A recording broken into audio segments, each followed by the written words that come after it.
Good morning. I'm making this on Halloween, so happy Halloween. I hope it was a good one. Um, I have my house decorated for it because I really love Halloween. Of course, we have no children to enjoy it until they come on tonight. That'll be exciting for me. I love little kids. Okay, let's get down to more serious business. You are going to watch a film called Secret Lives, and I'll tell you, this is one of my most favorite Holocaust films, even though it's very small or very short. It is a documentary. A documentary is where a filmmaker decides to set out and tell a story about an issue. And in this case, the issue is what happened to the children who were hidden. What were their lives like, and what are they like today? The link I have is to the website that has the video. Make sure you have tissues ready. I almost sobbed through this one. I'm sorry. It's emotional. If you're not an emotional person, you go, who cares? If you are, have those tissues ready. Okay, it's happy. They're happy tears this time. Let me tell you that they're happy tears. The discussion will be exploring the emotions of the survivors. Um, how did they feel? How were they maybe scarred by being hidden? And how did the rescuers feel years later upon seeing some of the children they hid? I think this is so emotional. Let me go back to that for a second. Because it's about children who were hidden, sometimes in very strange places.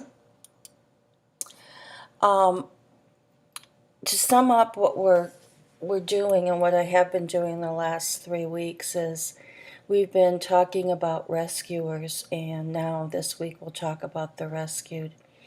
And I want you to think about the characteristics of a rescuer as you're writing about the emotions and the reactions, especially to one person in a family's reaction to the child that was rescued. I want you to think about the characteristics that made Schindler and Updike rescuers, and I want you to compare that to those people in the Secret Lives, and what characteristics did they have to become rescuers? Were these people, Schindler, Updike, the people in the Secret Lives, were they extraordinary, or just ordinary people to have rescued so many? Generations. Even if they only rescued one person, they rescued future generations. And think about the rescued. What are their reactions? You're going to see them. You saw them at the end of Schindler, but what's the reactions of these children who have grown up and that are rescued, especially when they see the person that rescued them?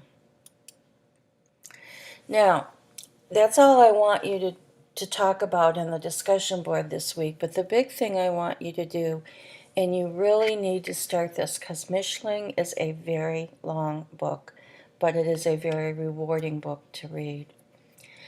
Up to now, we have been delving in the realm of nonfiction. We've read memoirs, which are one of the primary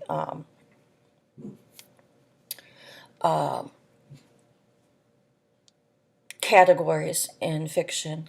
We've seen a film based on two films, really, Escape from Sobibor and Schindler, who what they're telling is a fictionalized story based on true events that are incredibly true. They're not a documentary because they're scenes that were made up. You've been seeing a documentary in Secret Lives. So up to now, we've been talking about nonfiction, and for some Holocaust scholars, nonfiction is the only thing that should be written. Even Elie Wiesel said that there is no poetry, or he didn't say that, but he felt, somebody else said that, there's no poetry after the Holocaust.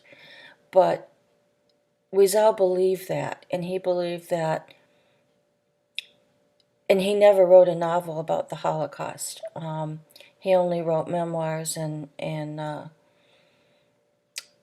that talked about his experiences in the Holocaust. He wrote about other things, and he never wrote fiction about it because he didn't believe fiction could capture the essence of what happened. Only the survivors could tell the story. But there's been a movement lately in fiction where there have been many novels coming out that talk about fictionalized stories. They may be based on some event, but they're so fictionalized that they can't be called a memoir, or they can't be called an autobiography. That's another characteristic of nonfiction.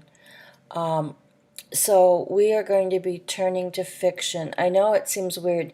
Nonfiction sounds like it has to be made up. It's not.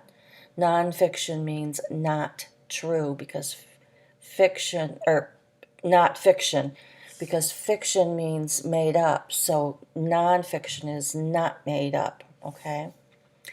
First of all, what's a novel? And it's a fictitious prose narrative of book length. And we've been reading prose narrative when we read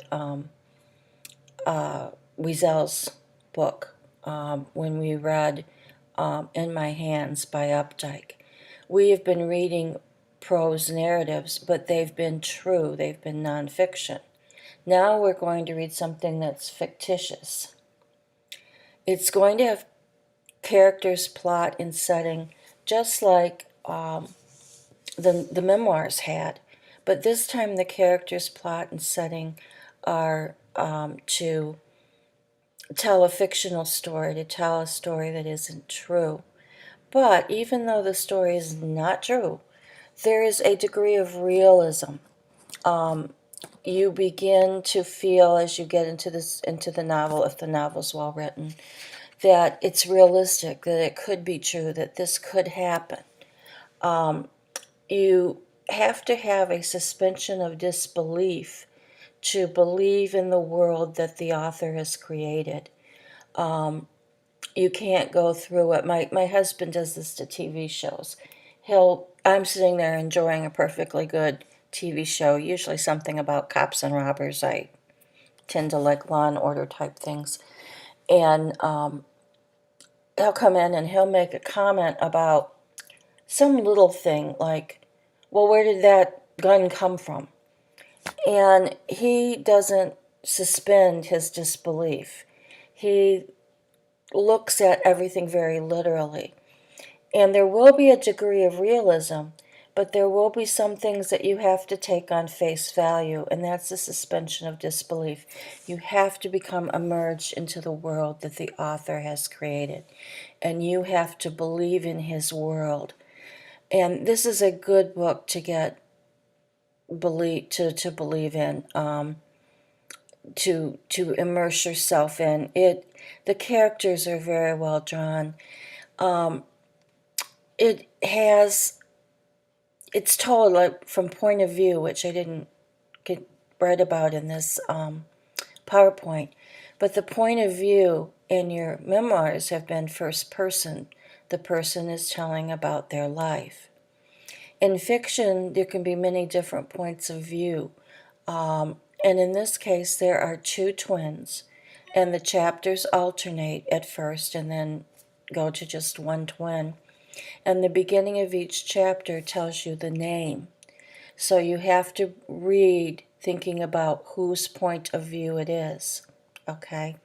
So you've got to watch that as you read. Oops, what did I do? Oh, it's so easy to do that. Did I do that? No.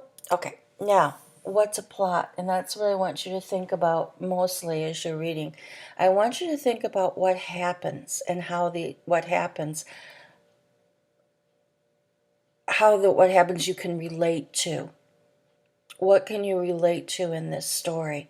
I'm talking again about Louise Rosenblatt. Well, I'll be talking about that next week. Louise Rosenblatt and her idea of reader response. Not next week, but when we talk about Mischling. Sorry. You can only process a plot in a book through your own lens. Each of you is different. Each of you has a different outlook on life. You have different life experiences. You have different value systems. You have different ideologies. So when you come to a book and you come to the sequence of events that make up a storyline, let me turn this into this again. When you make when you read a storyline, you're coming to it as you, and the author's coming to it as their story. And it's where you and the story intersect that makes a book interesting or makes a book good. Now, you're going to intersect a lot with this because you know now a lot about the Holocaust. And so you know about what's going on and what's happening, and you can at least get into the idea of where the storyline's going. The plot now is a sequence of events that make up the storyline, and it has to have a conflict. There has to be some tension in the story, and there has to be something that has to be resolved. In this case, it's the twins and how they're going to survive Mengele's experiments. You'll notice in the book that the sequence in the plot, the sequence of events, start with an exposition, which is where you learn about who the story's about. It kind of sets the stage and it tells you who the story's about, the setting, but they do it as a story. And then there's a long part of the book called the rising action, which develops the conflict. It develops what's happening and what the problem is. And just when the tension's getting really high, there's a climax. And this climax is where you kind of still don't know what's going to happen, but you know that the story is going to be resolved. And then the rest of the book's the falling action. It's the what happens to resolve that conflict.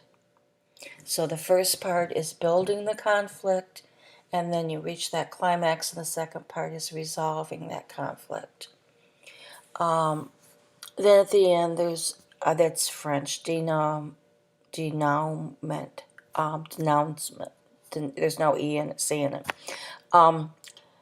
It is where you have sort of like that last little bit, you know what's going to happen at the end.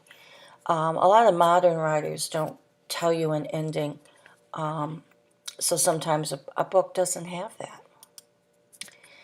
Now, the subject of Mischling, which I've alluded to, is the story. It's based on the true story of the Mengele twins and experiments, but it's totally nonfiction in that what's made up.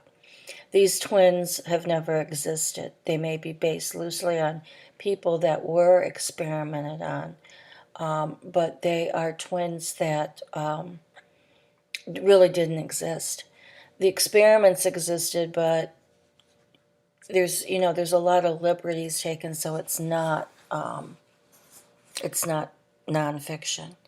And it tells the story of a set of twins who underwent experiments, their time in the camp, or before the camp, in the camp, and after the escape. Now, your log, I don't have it available yet because right now I don't want you to look at the log and try to read the book as to what you can find out in the book. I mean, the factual things. So I want you right now to read and enjoy. And I mean, start reading now. It's long. And the week we start talking about it, you can't read it in one night, one day. You might be able to read it in the weekend, but that's all you'll be able to do. And I want you to read and enjoy it. I want you to just kind of, it's due, I think Thanksgiving week, something around there. And I want you to just read and enjoy it. Take how many weeks it is till it's due, divide by that number, and that's how many pages you should read a week. Do that because you're going to write. Your log will be 3 to 4 page reaction to the book, and it'll be your reaction, and it'll be based on Rosenblatt's experience and or theory that you'll learn more about later.